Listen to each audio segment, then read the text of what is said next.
আমি কখনো ভাবিনি একটা ফোন কল আমার জীবনটা এভাবে বদলে দেবে। ঘটনাটা প্রায় 1 বছর আগের।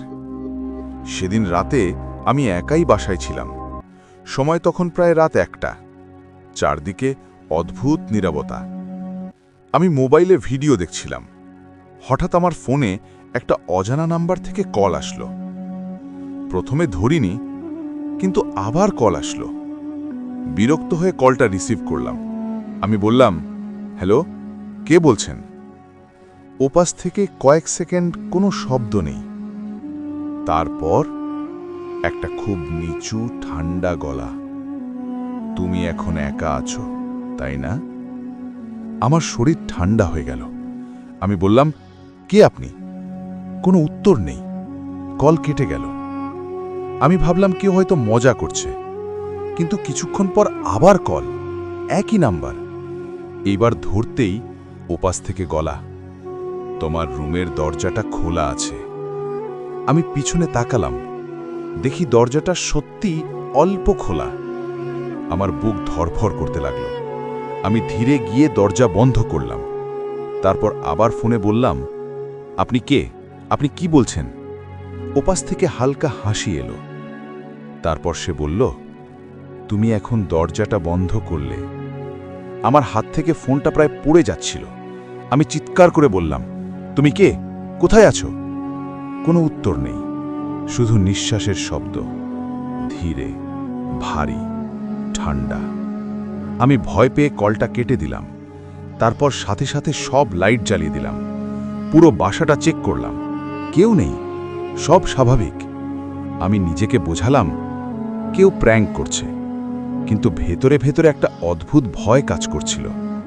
আমি আবার রুমে এসে বসে পড়লাম। ঠিক তখনই আমার ফোনে একটা মেসেজ আসলো, সেই একই নাম্বার থেকে। মেসেজে লেখা, পিছনে তাকাও না। আমার গা শিউরে উঠল। আমি ধীরে ধীরে ঘুরে তাকালাম, কেউ নেই। আমি একটু সাহস পেলাম, মনে হলো কেউ আমাকে ভয় দেখাচ্ছে। আমি আবার ফোনে লিখলাম, তুমি কে? সামনে আসো। কয়েক সেকেন্ড পর রিপ্লাই এলো, আমি তো সামনেই আছি। এইবার আমি সত্যি ভয় পেয়ে গেলাম। আমার চোখ হঠাৎ আয়নার দিকে গেল। আমার রুমের দেয়ালে একটা বড় আয়না ছিল। আমি আয়নার দিকে তাকালাম।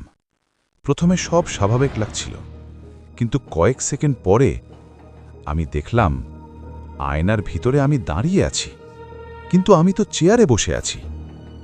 আমার নিঃশ্বাস বন্ধ হয়ে আসছিল। আয়নার ভিতরের আমি ধীরে ধীরে হাসতে শুরু করল, কিন্তু আমি হাসছিলাম না। তারপর সে হাত তুলল, আমার দিকে ইশারা করল। ফোনে আবার মেসেজ এলো, এবার তুমি আমার জায়গায় আসবে। আমি দৌড়ে আয়নার কাছে গেলাম, হাত দিয়ে স্পর্শ করলাম। ঠান্ডা, অস্বাভাবিক ঠান্ডা। হঠাৎ মনে হলো ভেতর থেকে কেউ আমার হাত টানছে। আমি চিৎকার করে পিছনে সরে এলাম। ঠিক তখনই ঘরের সব লাইট একসাথে বন্ধ হয়ে গেল। পুরো ঘর অন্ধকার। ফোনের স্ক্রিনটাই শুধু আলো দিচ্ছিল। আবার মেসেজ, তুমি দেরি করে ফেলেছ। তারপর আমি অনুভব করলাম আমার ঠিক পিছনে কেউ দাঁড়িয়ে আছে। গরম নিঃশ্বাস আমার কানের কাছে লাগছে। আমি ধীরে ধীরে পিছনে তাকালাম, কেউ নেই। কিন্তু আয়নার দিকে তাকাতেই আমি জমে গেলাম। আয়নার ভিতরে আমি একা না, আমার পিছনে একটা ছাড়া দাঁড়িয়ে আছে।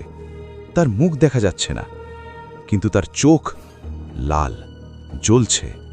হঠাৎ সেই ছায়াটা আমার কাঁধে হাত রাখল, কিন্তু বাস্তবে কেউ আমাকে স্পর্শ করেনি।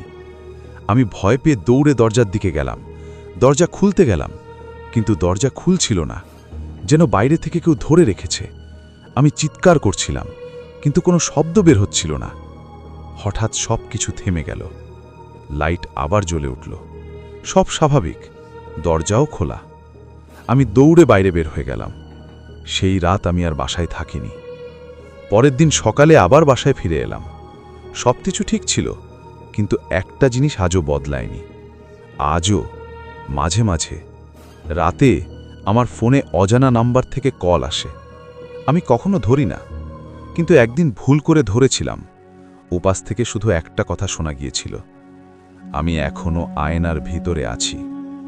আর সবচেয়ে ভয়ঙ্কর ব্যাপারটা হলো, আমি যখন আয়নার সামনে দাঁড়াই, মাঝে মাঝে আমার